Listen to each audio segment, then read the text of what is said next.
Cek.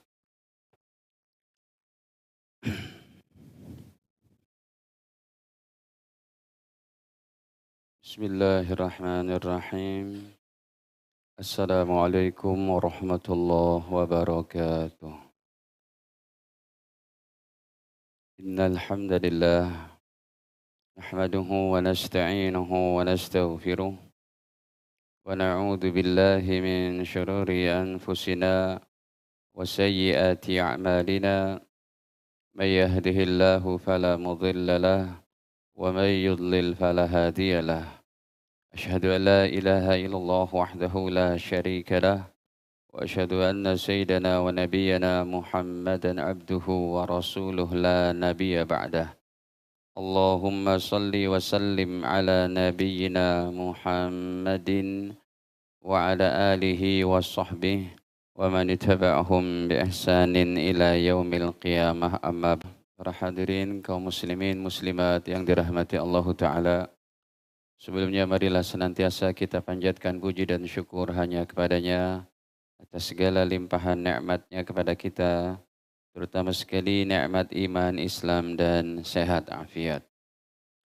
Para jamaah yang dirahmati Allah, pembahasan kitab amalan ringan berpahala besar kita malam ini masuk kepada nomor ke-22, yaitu membaca doa keluar rumah.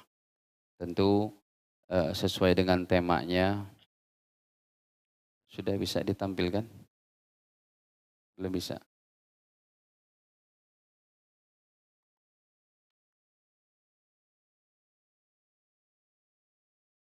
Membaca doa keluar rumah sangat ringan Bapak Ibu sekalian.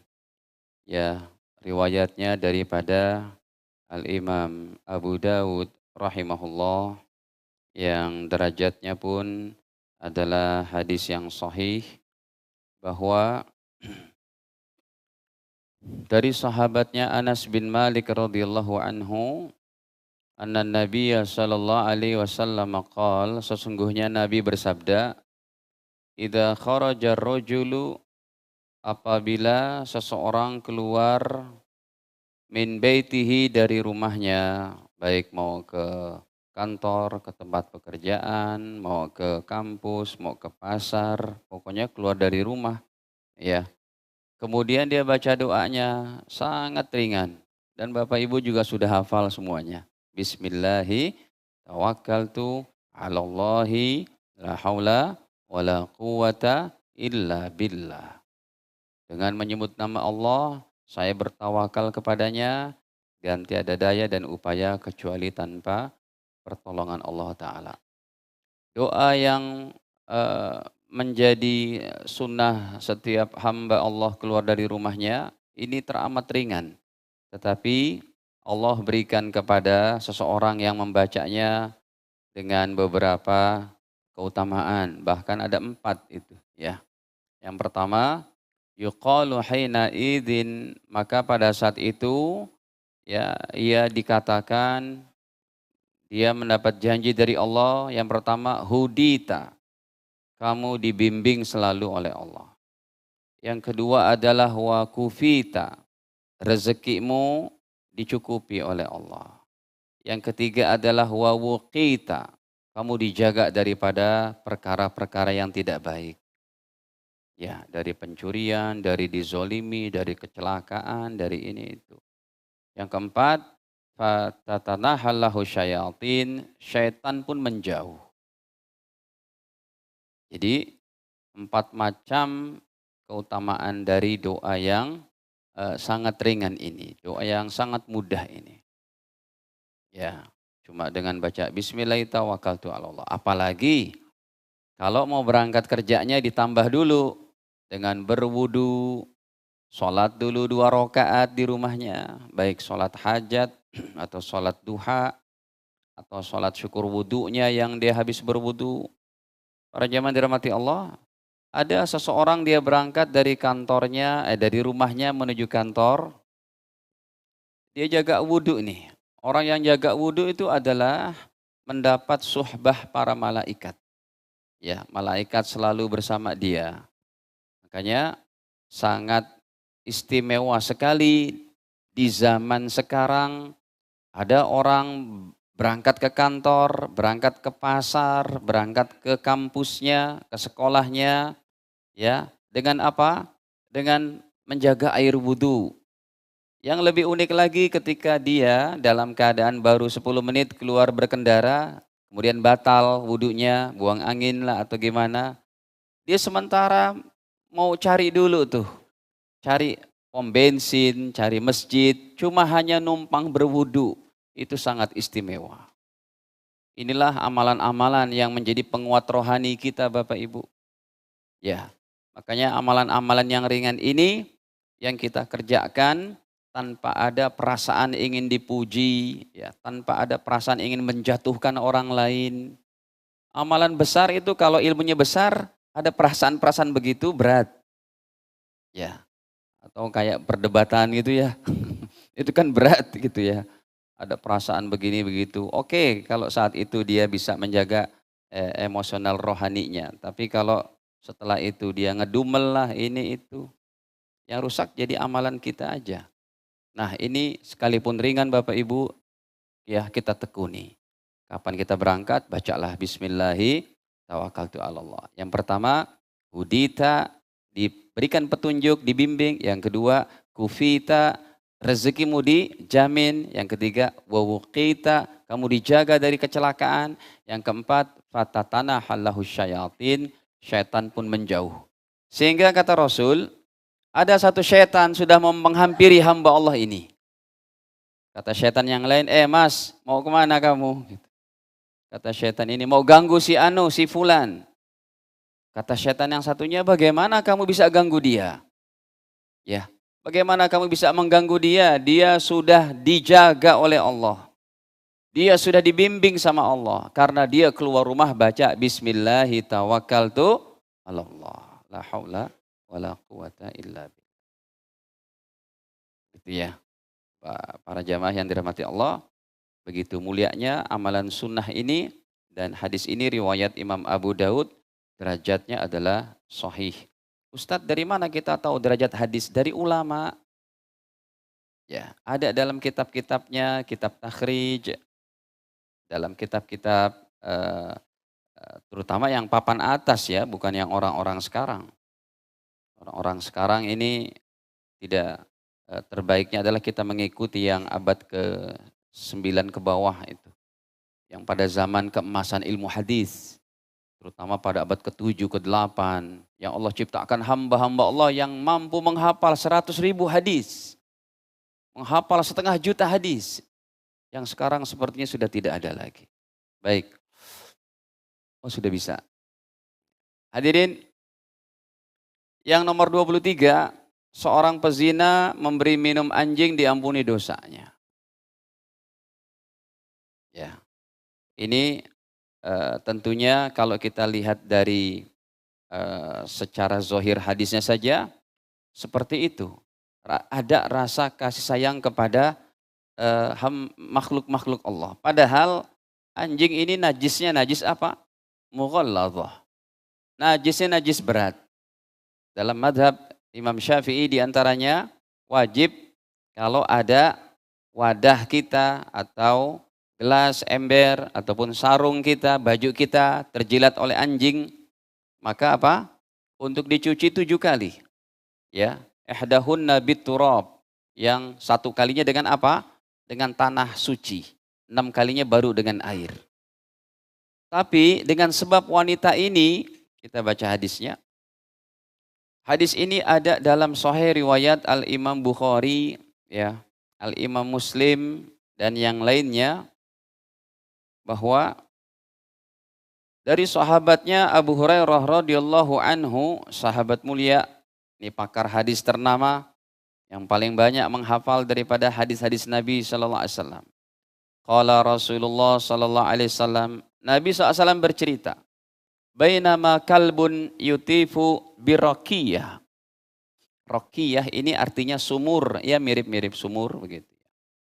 Qad kana yaqtuluhul atash. Ketika seekor anjing itu, ya, dia mengelilingi satu sumur,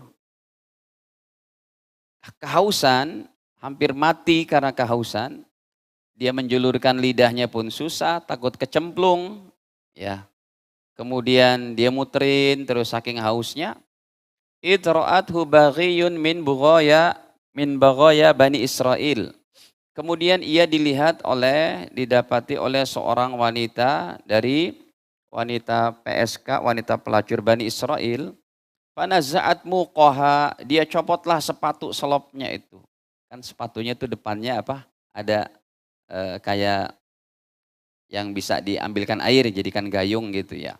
Kemudian dia ambil, fastaqat lahu bihi, kemudian ia minumkan dengan selop sepatu diambilkan air, diminumkan ke anjing ya.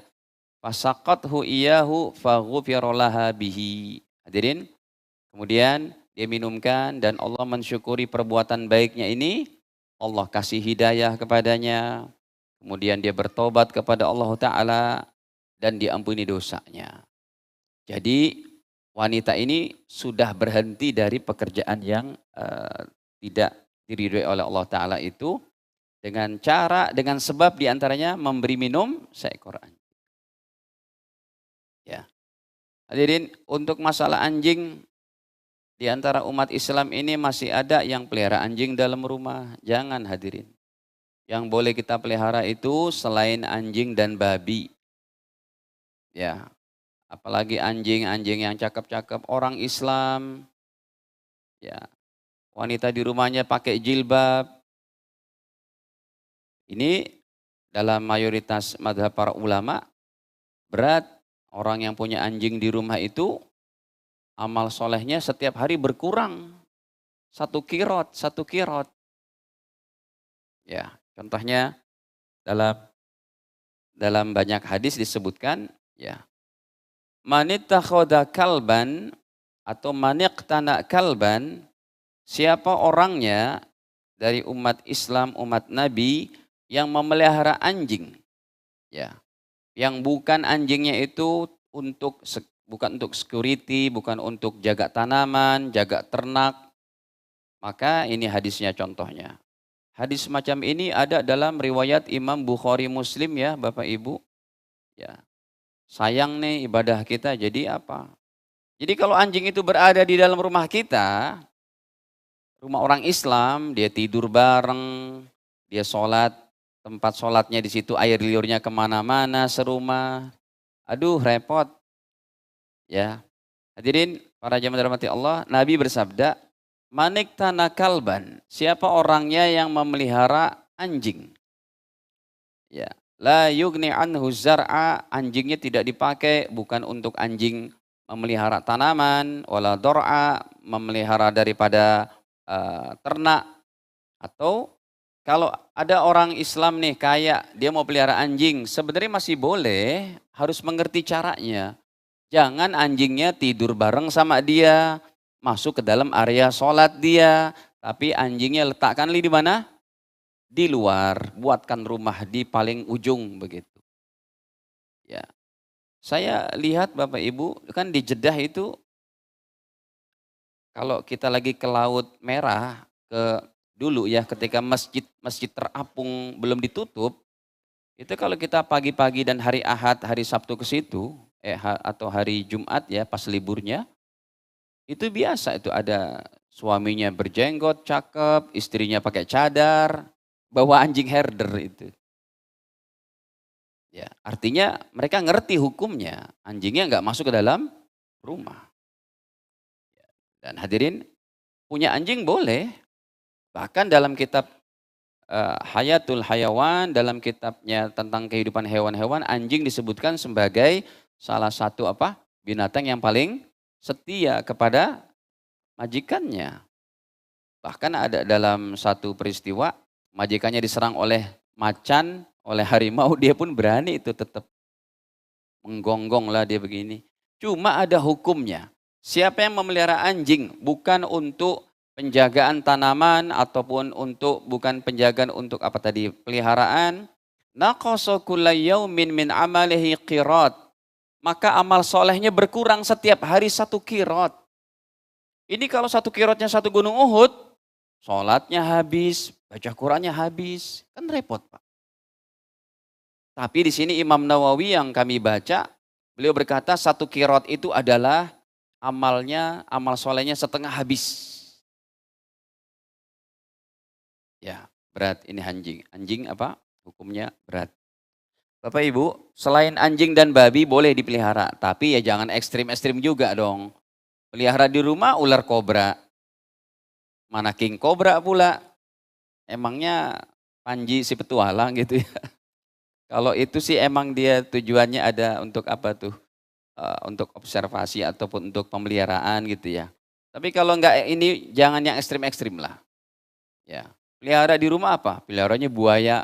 Tapi saya dapat dari kecil tetap namanya insting, the animal instinct tuh bisa dicaplok juga dianya itu. Berapa banyak kita lihat kisahnya, orang yang melihara singa aja, tiba-tiba singanya apa? Makan itunya, majikannya. Pelihara buaya, buayanya makan juga. Namanya binatang. Peliharalah yang tidak dilarang dan tidak ekstrim banget. Ya, seperti pelihara kucing Anggora, ya pelihara burung pun masih boleh. Ya, pelihara ikan-ikan. Jadi kalau ada yang mau pelihara ikan, kayak ikan koi dan yang lainnya kan boleh juga itu. Bahkan setiap hari Anda kasih makan itu jadi pahala sedekah. Hadis sahih riwayat Imam Bukhari. Bapak Ibu yang punya binatang peliharaan kayak tadi saya sebutkan, itu Anda mengeluarkan biayanya sebulan 100.000 untuk beli peletnya itu berpahala. Nih hadisnya coba. Dalam riwayat daripada Al-Imam Bukhari, Imam Bukhari bahkan hadisnya. Nih, kata baginda bahwa fi kulli dzikabidin ajrun. Ya. Ya Rasul, ini nih contohnya. Ya. Jadi ada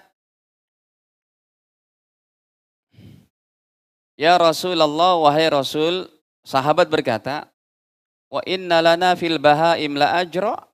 Apakah kalau kita memelihara hewan dan kita kasih makan dengan baik, itu kami dapat pahala la ajra? Faqal Rasul bersabda, fi kulli dzikabidin ratbah. Di setiap yaitu hewan yang mempunyai hati yang basah, artinya masih hidup, ajrun. Kalau kita pelihara, kita kasih makan yang baik, dia akan jadi berpahala. Tapi harus disimbangkan juga. Jangan Anda memelihara singa yang biaya sebulannya 30 juta. Anak yatim sebelah kelaparan Anda nggak perhatiin. Ini nggak balance juga, nggak bagus. Ustadz, saya punya singa, punya ini, ada orang-orang ahlinya, ada dokternya ini. Tapi anak yatim saya 100, keren. Lalu kalau Anda cuma pelihara singa, Pak, ya saking banyaknya duit Anda itu, sebulan ngabisin 50 juta, 100 juta, lalu Anda tidak punya anak yatim sama sekali, ini jomplang ibaratnya. Apa manfaatnya Anda pelihara singa? Ya kan bisa dijadikan itu Ustadz, konten, ada cuannya. Pelihara juga anak yatim. Jadi kehidupan dunia akhiratnya itu tidak jomplang. Anak yatim banyak yang kesusahan. Perlu anak asuh. Ya, baik. Hadirin, ini diantaranya yang nomor ke-23. Dalam arti bahwa amal apapun, seringan apapun, kalau kita niatkan karena Allah Subhanahu wa Ta'ala, bisa menjadi penyebab dosa-dosa kita. Tetap berbuat baik kepada siapapun. Apalagi kepada manusia. Non-muslim aja harus kita sayangi. Non-muslim aja harus kita sayangi. Dengan bentuk apa sayang kita kepada mereka? Non-muslim yang tidak memusuhi kita ya Bapak Ibu. Yang bertetangga dengan kita. Hadirin, setiap hari Anda berdoa, Allahumma hdinna sajami'a. Ya Allah kasih hidayah kepada manusia-manusia yang belum beriman. Setiap daripada berapa jumlah manusia yang belum beriman Anda doakan kayak begitu. Ada berapa miliar, 5 miliar, Anda dapat pahalanya. Ada 1 miliar umat Islam. Anda doakan, Allahumma gfir lil muslimin wal muslimat. Anda mendapat pahala sebanyak orang Islam yang Anda doakan. Sangat mudah. Ya. Nah, hadirin para jamaah yang dirahmati Allah, ini yang nomor 23. Nomor 24. Membaca doa mau tidur. Bapak Ibu hafal nggak doa mau tidur? Bismikallahumma, terus Bismika Amud. Tapi sayangnya bukan yang itu Bapak Ibu. Itu doa tidur untuk anak PAUD yang Nabi sebutkan sebagai pahala yang besar tapi ringan, bukan Bismikallahumma ahya. Berarti Ustadz kita harus ngapal lagi Ustadz? Iya, hafal ini. Cukup panjang Ustadz? Iya, cukup panjang. Ya, nih. Allahumma aslamtu wajhi ilaik. Ustadz yang ngajarin sudah hafal? Hafal, masa nggak hafal? Iyalah, itu bagaimana Ustadz mau ngamalkan dan mengajarkan orang, dia sendiri nggak ngamalin. Panjang nih Bapak Ibu, saya sebentar, saya kasih warna hitamnya dulu nih. Ya, sebentar. Aduh, ini amalan-amalan yang kita ambil dari hadis-hadis yang sohe, ringan-ringan. Kalau bisa Bapak Ibu, eh, apa itu yang dulu udah diberikan fotokopiannya itu diulang lagi, dibaca lagi. Ya, nih yang saya kasih warna hitamnya itu sampai sini, tuh. Lumayan panjang, tapi nggak apa-apa, kita hafal. Ini kan jamaah Bintaro rata-rata pendidikannya di atas S1, minimal S1 lah ya. Orang-orang berpendidikan di sini, ya masa ya nggak hafal cuma segitu doang. Oke Bapak Ibu, saya kasih waktu 5 menit untuk ngehafal. Allahumma aslamtu wajhi ilaik wa fawwatu amri ilaik wa alja'tu dhahri ilaik rahbatan wa rahbatan ilaik la malja'a wa la manja minka illa ilaik. Allahumma amantu bi kitabikal ladzi anzalta wa bi nabiyyikal ladzi arsalta. Cuma segitu aja kok. Jadi tambahkan rating grade kita di hadapan Allah, tambahkan lagi. Nah, itulah pentingnya ilmu. Masya Allah, yang ringan aja penting dengan ilmu. Ya, tapi Bapak Ibu nggak usah terlalu mendalami yang dalam-dalam ya, yang membingungkan, yang terlalu berat gitu ya. Yang berat-berat kasih ke ulama aja. Ini hadirin, ya lamal ja'a wala manja. Allahumma aslamtu wajhi ilaik, ya Allah, aku serahkan diriku kepada Engkau. Mau tidur, wafawatu amri ilaik, dan aku serahkan urusanku kepada Engkau. Mau tidur. Emangnya Bapak Ibu jaga toko Anda 24 jam? Emangnya para petani yang udah menuai benihnya itu mereka menjaga 24 jam di situ? Ya, tidak. Anda punya perkebunan apa dijaga itu oleh Anda 24 jam? Tidak, kita serahkan kepada Allah. Wa alja'tu dhahri ilaik, aku serahkan tubuhku kepada Engkau, rebahkan gitu ya. Roghbatan wa rahbatan ilaik, karena rasa takut dan cemas dan harapan hanya kepada Engkau. La malja'a, tidak ada jalan selamat, wala manja, tidak ada jalan yang aman, minka dari siksamu, illa ilaika, kecuali kembali kepada Engkau. Allahumma ya Allah, amantu bi kitabikal ladzi anzalta. Aku beriman kepada kitab yang telah Engkau turunkan. Wa bi nabiyyikal ladzi arsalta. Dan aku beriman kepada nabi yang telah Engkau utus. Lihat hadirin, pahalanya begitu hebat. Apa kata baginda? Fa in mutta, kalau kamu meninggal dunia, min lailatika, pada malam itu. Kalau ada seorang meninggal dunia pada malam itu setelah baca doa ini, fa anta 'alal fitrah, maka kamu mati dalam keadaan suci.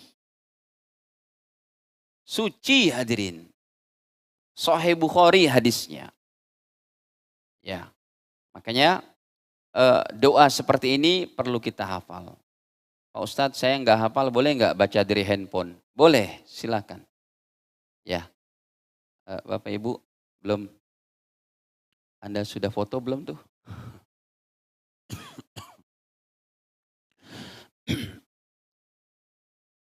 Nih difoto dulu, nanti mulai malam ini langsung diamalin deh.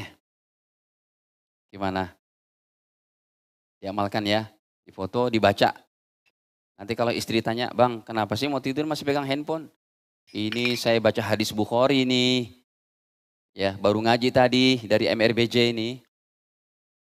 Jadi ilmunya langsung diapakan? Diamalkan.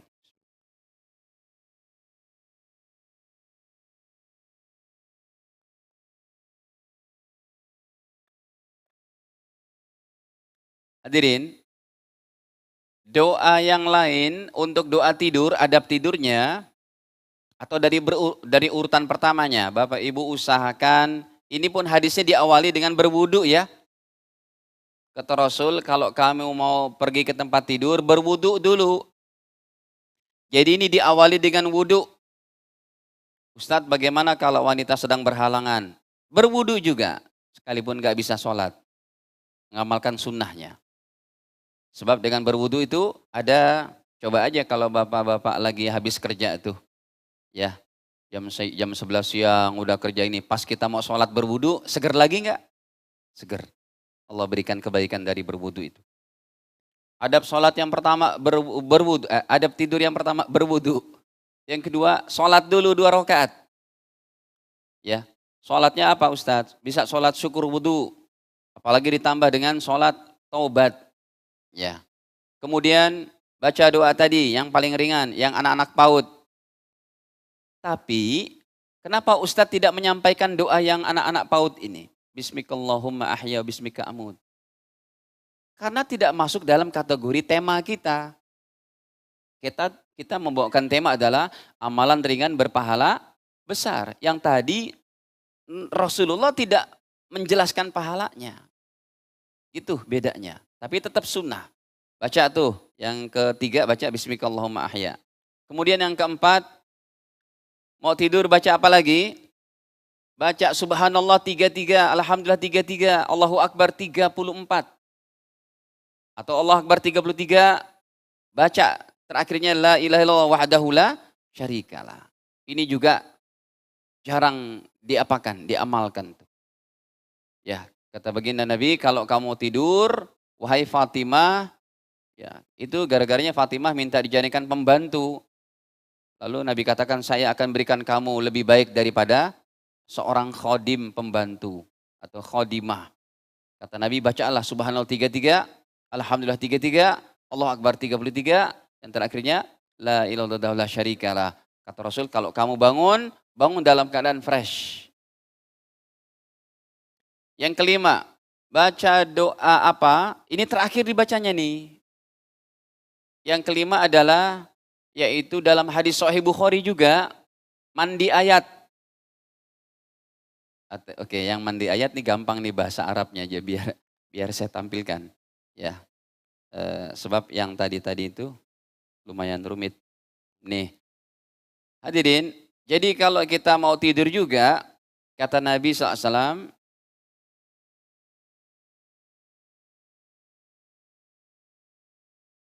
atau kata Bunda Aisyah, maksud saya kata Bunda Aisyah, Rasul itu kalau idza awa ila firashihi, apabila beliau ingin tidur, kullalailatin, setiap malamnya, jama'a kafaihi, beliau kumpulkan kedua telapak tangannya seperti ini. Summa nafasa fihima, kemudian beliau meniupkan, berisyarat meludah. Puh, puh, puh, 3 kali. Sebelum bacanya tuh, mau tidur, setelah baca yang tadi ini yang kelima, baru baca. Qul huwallahu ahad sampai akhir. Allahus samad lam yalid wa lam yulad wa lam yakul lahu kufuwan ahad. Yang kedua, wa qul a'udzu birabbil falaq min syarri ma khalaq sampai akhir.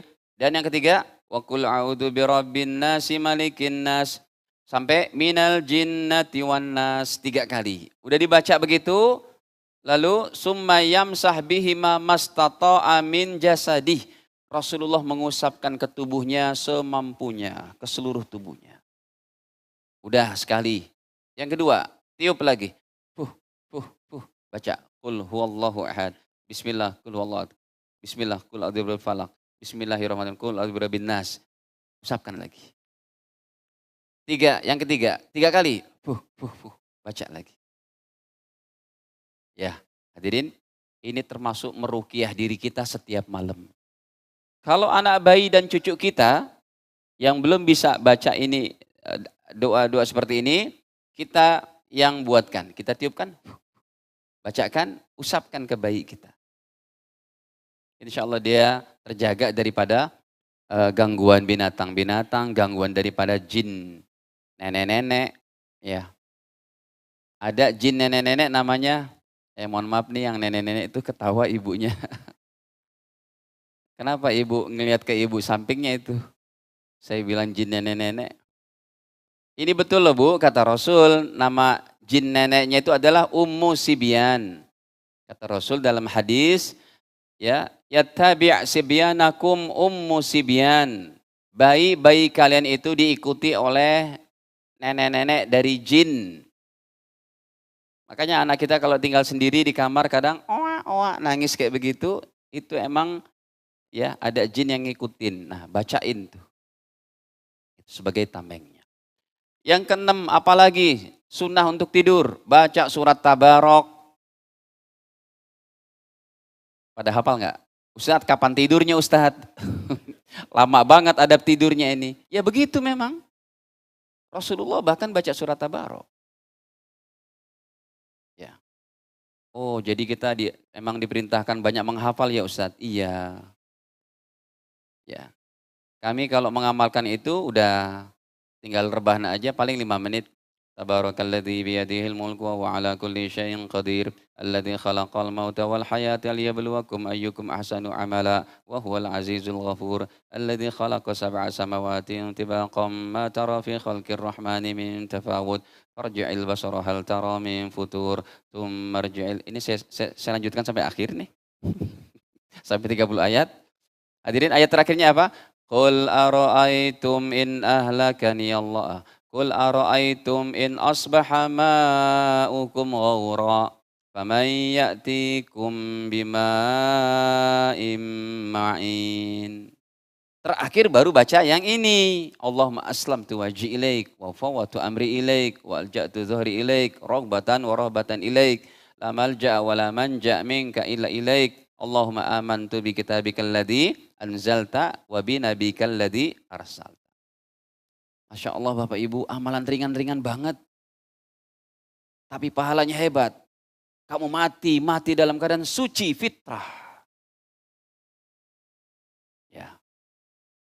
Ini yang mau kita perbanyak amal soleh kita dengan pahala ringan, amalan ringan berpahala besar ini Bapak Ibu. Gitu ya. Kemudian adab yang lainnya juga, yang terbaik sebagai seorang hamba muslim ketika mau tidur, apalagi di antara adabnya, ya Allah, saya memaafkan orang-orang yang dari pagi sampai sore, sampai saya tidur ini, kalau ada orang yang menzolimi saya maafkan mereka ya Allah. Waduh, itu hebat sekali. Pemaaf kepada seluruh manusia.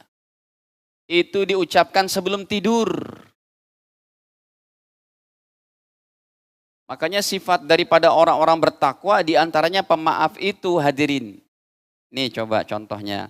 Dalam Ali Imran, bahkan Al-Quran, Ali Imran dari ayat 133 tuh sampai 134, 135, 137. Ya, di sini siapa? Uiddat lil muttaqin. Surga disediakan oleh Allah bagi orang-orang bertakwa. Kemarin saya ngajar di Bintaro, jalan Camar situ. Ada orang nunjuk tangan dari belakang. Ustadz, saya nggak percaya sama surga, sama neraka. Saya nggak percaya sama Isra Mi'raj. Pak, mendingan Bapak taubat aja deh gitu ya. Ngejelasin susah. Bapak Ibu Masya Allah. Ya, bukan susah ngejelasinnya. Maksudnya Bapak Ibu dalam beragama ini memang nalar akal dan logika. Kapan itu dipakai, kapan itu ditundukkan dengan wahyu dan firman Allah. Ya, akal dan logika dipakai pertama untuk memahami ayat-ayat kauniyah. Bagaimana Allah ciptakan langit, bumi. Mustahil nggak ada penciptanya, itu cukup dengan akal dan logika. Kayak Bapak Ibu masuk ke dalam hutan, Anda dapatkan istana megah. Secara al-mutabadir fi dhihni, yang langsung kita pikirkan di otak kita, ketika kita bertemu dengan istana megah di hutan, pas kita masuk nggak ada orangnya, yang langsung ada dalam benak kita apa? Ini siapa yang buat? Gitu kan? Itu akli pun begitu udah memahami. Nggak mungkin nih 7 lapis langit, 7 lapis bumi berdiri begitu aja, nggak mungkin. Siapa yang buat? Yang kedua, akal dipakai dalam masalah akidah. Gak mungkin Tuhan beranak punak. Kalau Tuhan beranak siapa? Tuhan berarti nanti punya siapa? Punya bapak, punya kakek, punya uyut. Itu akal pun sudah cukup. Tapi hadirin, akal jangan dipakai dalam pertama, masalah peristiwa wahyu dalam Al-Quran. Alam kubur, Isra Mi'raj, itu jangan pakai ini. Nggak nyambung tuh. Nggak bakal bisa dibuktikan sampai hari kiamat. Ya, nggak bakal bisa dibuktikan sampai hari kiamat dengan sains dan teknologi. Seperti siksa kubur. Akhirnya ada apa? Ada orang dia mau membuktikan siksa kubur dengan teknologi. Dia bawa tuh kamera tercanggih. Dia bawa mic yang tercanggih. Sampai 0,00 sekian megahertz pun kedengeran. Ustadz, saya mau buktikan ya siksa kubur itu, nih hadisnya nih. Saya pun baca hadis dalam internet ada. Rasul katakan orang kafir akan menjerit, teriakannya sangat keras. Ketika ada orang kafir pun saya masukin kamera ke situ, dengan mic-nya ke situ, udah 3 hari, kemudian saya ambil, saya diitukan ke visualnya dan audionya, kemudian ditampilkan, yang kedengeran cuma apa? Gelap aja sama suara nyamuk dan jangkrik. Mana siksa kubur? Apa jawabannya kalau begitu? Kita jawab, Mas, yang Anda rekam itu bukan alam kubur. Yang Anda rekam itu adalah kuburan. Area kuburan. Kalau Anda mau mengetahui alam kubur, Anda mati dulu. Dia nggak bisa jawab, sudah. Hadirin, kemudian juga akal dan logika tidak boleh dipakai dalam memahami mukjizat. Atau yang ketiga, akal dan logika kita tunduk pada hukum ahkam. Ustadz, kenapa sholat subuh 2 rakaat? Nggak sesuai dengan logika kita nih. Dengan cara berpikir kita. Karena subuh belum sibuk. Sementara zuhur dan asar 4 rakaat udah sibuk-sibuknya. Kan enaknya dibalik tuh. Zuhur nggak apa-apa deh kita jabanin 6 rakaat. Yang penting subuh berapa rakaat? 6. Yang penting zuhurnya berapa? 2. Karena lagi sibuk. Lagi di kendaraan. Lagi di kebun. Lagi di sawah. Lagi di komputernya. Enaknya ringkas aja 2 rakaat. Nggak boleh. Hadirin, setiap tahun kita tawaf. Ya, tawaf ifadah. Bapak Ibu tahu sendiri kalau tawaf ifadah. Numplek tuh habis padang Arafah, kita mabit di Muzdalifah, kemudian dari jam menjelang subuh kita pergi ke Makkah Al-Mukarramah untuk sholat Id dan ngambil tawaf ifadah. Masya Allah, nggak ada celah sedikit pun kita jalannya pelan-pelan begitu. Lalu logika bermain, Ustadz, ini kan lagi sibuk kayak begini, lagi berat banget, crowded, rush banget. Enaknya kan tawafnya 3 kali aja. Nggak bisa, tetap tawafnya berapa? 7 kali. Hadirin, saya beli peci. Peci ini kekecilan Pak. Yang dirubah diganti kepala saya diiris-iris, apa pecinya yang diganti?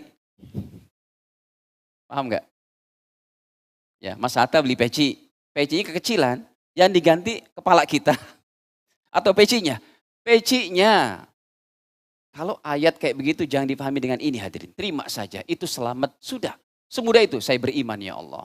Banyak ayat-ayat nggak bakal dipahami dan nggak sesuai dengan sains dan teknologinya. Nabi Ibrahim dibakar, Nabi Musa tongkatnya membelah lautan. Anak onta Nabi Soleh keluar dari batu cadas, bukan daripada induknya. Itu semua kita terima, bukan dengan ini, tapi dengan iman. Baik, itu kenapa jadi ke sana ya? Saya tambahin sedikit lah, ya, karena peristiwa Isra Mi'raj ini sesuatu yang melampaui logika kita. Tapi dalam berlogika jangan sampai ada logical fallacy-nya di situ. Kesalahan berpikirnya. Baik, hadirin lihat ini ya. Allah katakan wal afina anin nas. Jadi sebelum tidur maafkan semua kesalahan manusia. Ciri-ciri orang bertakwa Allah sebutkan dalam 134 Ali Imran.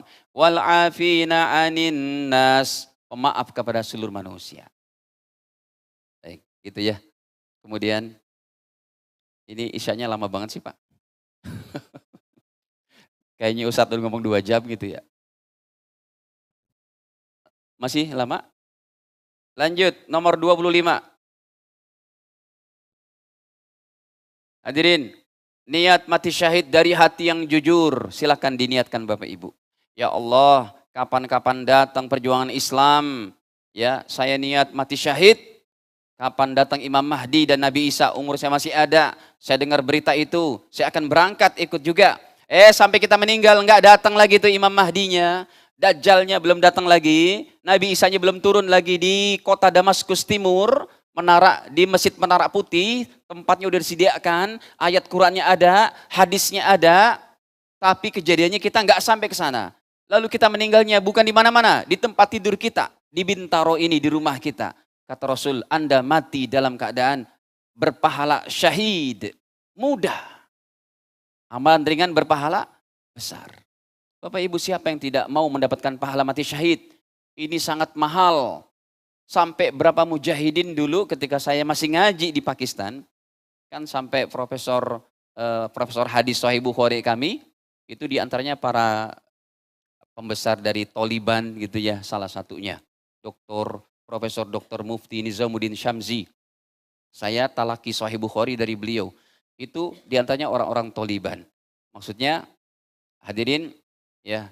Jadi mereka orang-orang yang Masya Allah sampai Amerika pun. Jadi guru-guru saya ini Pak berdarah-darah pejuang semua. Yang saya ngambil kutubus sittah itu di Pakistan itu. Sebagiannya adalah ulama-ulama Afghanistan. Yang tadi saya sebutkan itu. Profesor Dr. Nizamuddin Syamzi. Saya ngambil Sahih Bukhari dari beliau. Beliau meninggalnya tahu Bapak Ibu sekalian, di depan kampus kami, mobil rangernya itu dengan pengawalnya semua berdarah-darah, ditembak dari 4 sisi. Saat itu saya masih tidur siang. Ya, kita lagi koilulahan. Dalam tidur saya bermimpi, Allahu Akbar, kenapa guru ditembak? Saya bangun, orang udah ribut. Ternyata mimpi saya kebawa kejadian benernya itu. Pada siang itu saya tidur bermimpi, guru ditembak, pas bangun kampus udah rame. Para jamaah dirahmati Allah, baik. Tadi udah dengar adzan belum? Niat mati syahid, nih hadisnya. Nabi bersabda, Man sa'alallaha syahadah, siapa yang minta kepada Allah mati syahid, bisedqin, jujur dari hatinya. Ya Allah, kapan-kapan ada perjuangan Islam, saya siap. Gitu aja. Sampai alhamdulillah negeri kita adem ayem, negeri kita negeri yang baik, yang makmur. Makmur belum Pak? Belum, makmur belum. Negeri yang gak ada peperangan, negeri yang ya alhamdulillah seperti ini gak ada kekacauan gitu ya. Kita niat, ya Allah kapan ada perjuangan Islam, saya siap mati syahid. Begitu aja. Ballaghahullah manazila syuhada. Kata Rasul, Allah pasti akan menyampaikan kamu pada derajat orang-orang mati syahid. Ditambahkan oleh Nabi SAW. Wa imma ta'ala firasyih. Sekalipun kamu meninggal dunia di atas tempat tidurmu. Gitu ya. Nah ini ringan banget. Tinggal niat aja seperti itu. Makanya hadirin, siapa di rumah kita yang ada rencong, ada keris, itu dipelihara lagi gitu ya. Ada pedang, dijaga lagi, dibersihkan. Niatnya kapan ada perjuangan bersama Imam Mahdi, saya siap ya Allah. Itu sudah cukup niat seperti itu. Tapi bukan senjata api ya Pak, saya nggak bilang senjata api. Ya kalau senjata api kan kita dilarang. Gitu ya. Nah hadirin, ini yang terakhir, istighfar anak untuk orang tua. Wah ini Masya Allah ringan banget. Betul-betul Bapak Ibu kita mengamalkan ini dengan ilmu. Beda. Makanya Allah katakan, Qul hal yastawil ladhina ya'lamun wal ladhina la ya'lamun. Apakah sama orang berilmu dengan yang tidak berilmu? Kenapa? Orang yang berilmu, orang yang ngaji.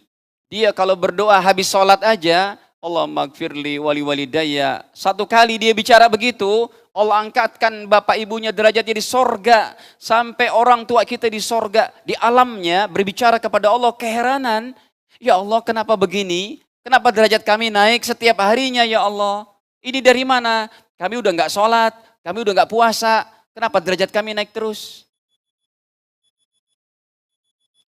Naiknya sebentar habis adzan. Ya adzan dulu deh.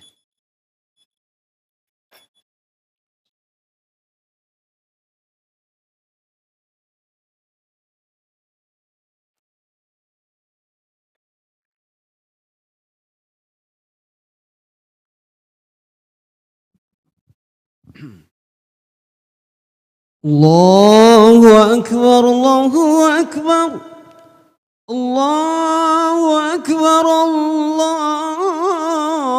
Akbar. Asyhadu an la ilaha illallah.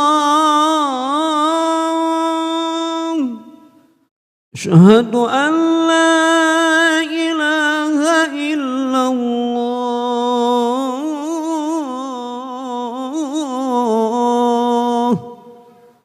Asyhadu anna Muhammadar Rasulullah.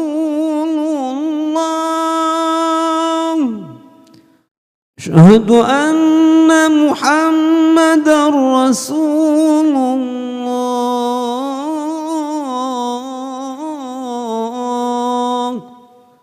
Hayya 'alas salam. Hayya 'alas salam.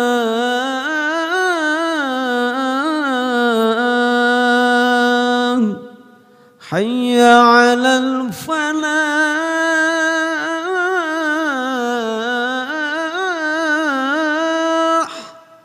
Hayya 'alal falah.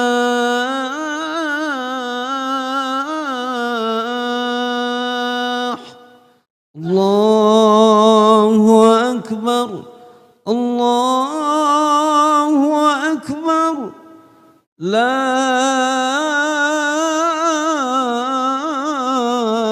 ilaha illallah.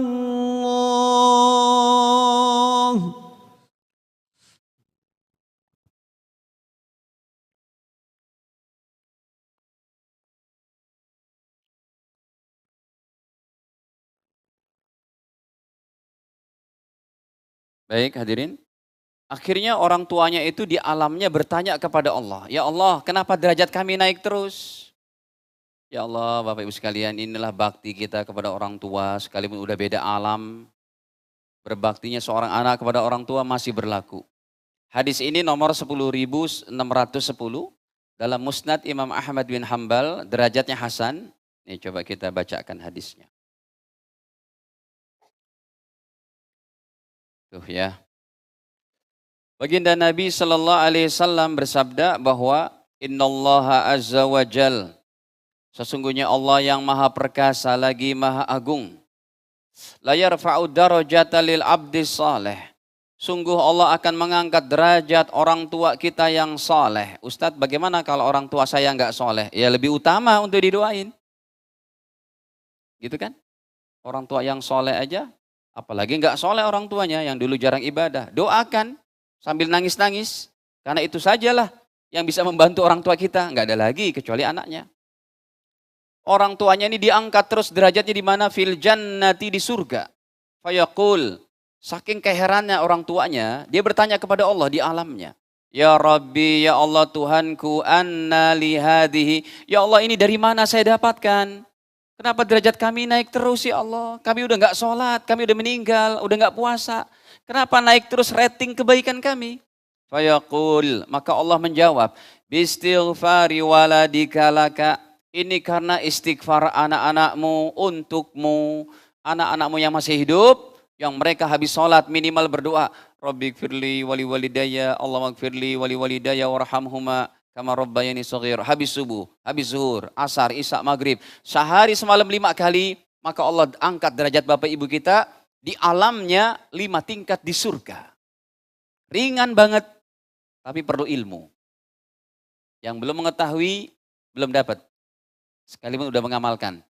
Karena pahala tidak Allah berikan secara kebetulan. Pahala diamalkan dengan cara kita mengetahui ilmunya itu.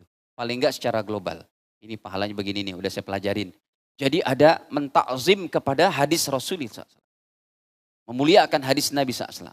Itulah manfaatnya kita hafal daripada sunnah-sunnah Nabi untuk kita amalkan. Setiap kita mengamalkan, kita hadirkan keagungan sabda Nabinya itu. Saya masuk masjid nih, bismikallahumma. Masuk masjid apa? Allahumma ftahli abwaaba rahmatik. Ya Allah, saya mohon rahmatmu. Ini sabda Nabi. Begitu. Untuk keluarnya, masuk WC, keluar WC, dan macam-macam. Baik hadirin, masih ada ini terakhir ya. Sampai nomor berapa tadi? 26 ya. Berarti bulan depan udah Ramadan ya? Udah nggak ada kajian ya? Masih ada nggak?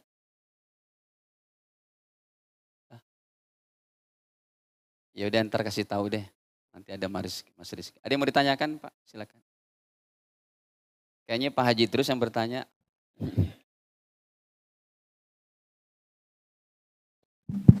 Assalamualaikum warahmatullahi wabarakatuh. Waalaikumsalam. Mengenai mati syahid tadi Ustadz, Ya, kan ditunggu sampai Nabi Isa turun apa segala. ya. Apakah tidak ada yang lain?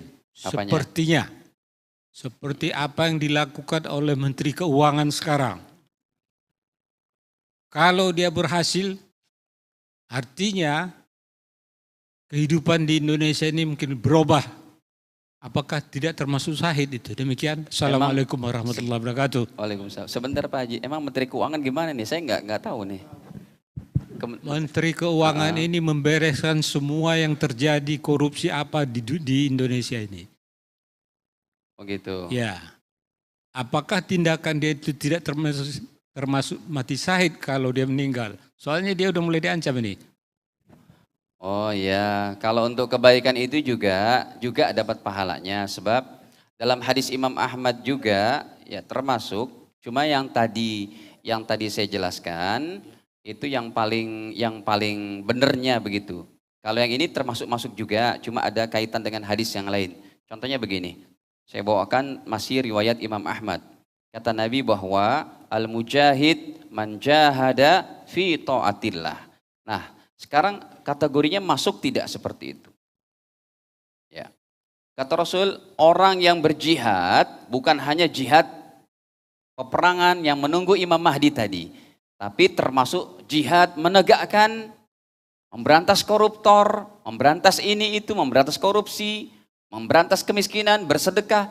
Itu setiap amal soleh kita berarti bernilai jihad. Matinya insya Allah mati syahid. Tapi tingkat kedua lah. Makanya niatin dulu yang Imam Mahdi, baru yang ini Pak. Jadi semuanya masuk. Oke, saya tampilkan dulu tuh. Al-Mujahid, kata Rasul. Sebentar, saya tulis dulu. Al-Mujahid man jahada nafsa fi ta'atillah. Lalalah kok enggak ada. Ada tuh sudah. Ya nomornya memang sudah Masya Allah 23.000 ternyata. Pantes lama dia. Nabi bersabda, al-mujahid, siapa orang yang berjihad itu? Man jahada nafsahu lillah, yaitu orang yang memperjuangkan hawa nafsunya sementara untuk dalam keadaan taat kepada Allah. Ya, kita ngajak orang, kita beramal, orang lain juga beramal untuk melawan hawa nafsu kita, untuk jadi orang jujur, jadi orang amanah, untuk jadi orang yang kredibel, untuk menjadi orang yang punya integritas. Oh cakep Pak, insya Allah masuklah. Ya, insya Allah. Masih ada lagi? Ya Mas, kenapa Mas?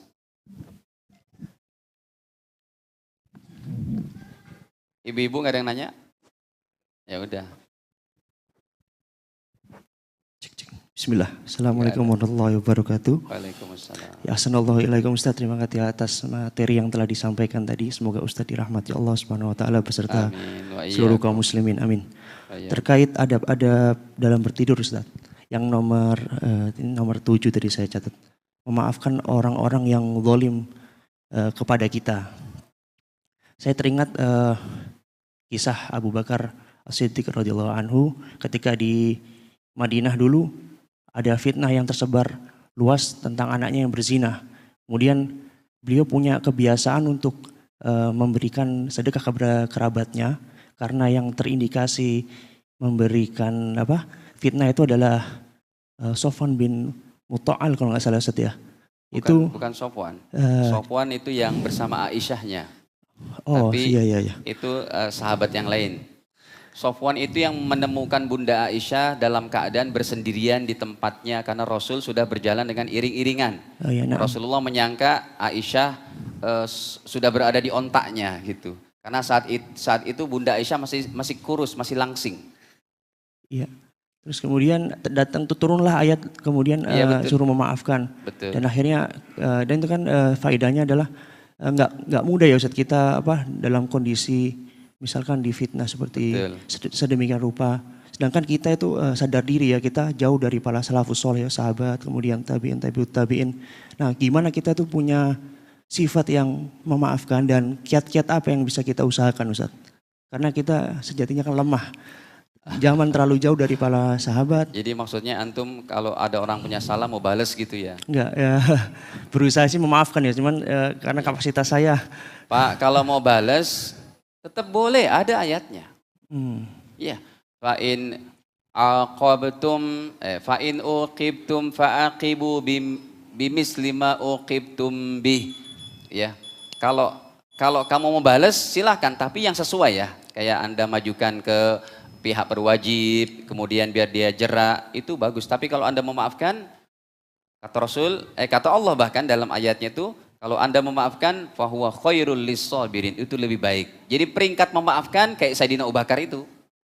Tapi kalau Anda mau balas dengan cara-cara yang secara proporsional, mengangkat masalah ini kepada pihak berwajib, ke pengadilan, tetap diizinkan. Tapi itu yang keimanan standar. Tapi kalau mau lebih baik, memaafkan.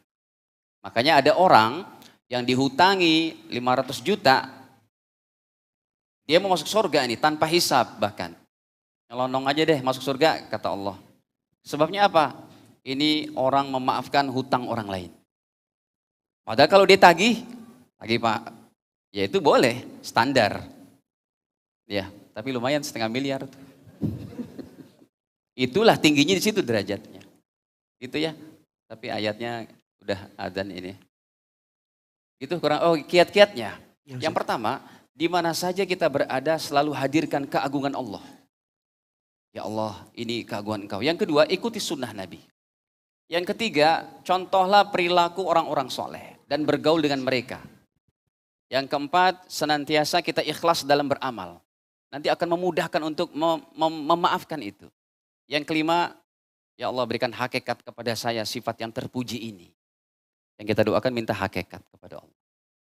Allah alam, itu 5 saja. Hadanallahu ikum ajmain, kekurangan saya mau dimaafkan. Kita akhiri dengan kafarah majelis. Subhanakallahumma bihamdik. Asyhadu an la ilaha illa anta astaghfiruka wa atubu ilaik. Wassalamualaikum warahmatullahi wabarakatuh.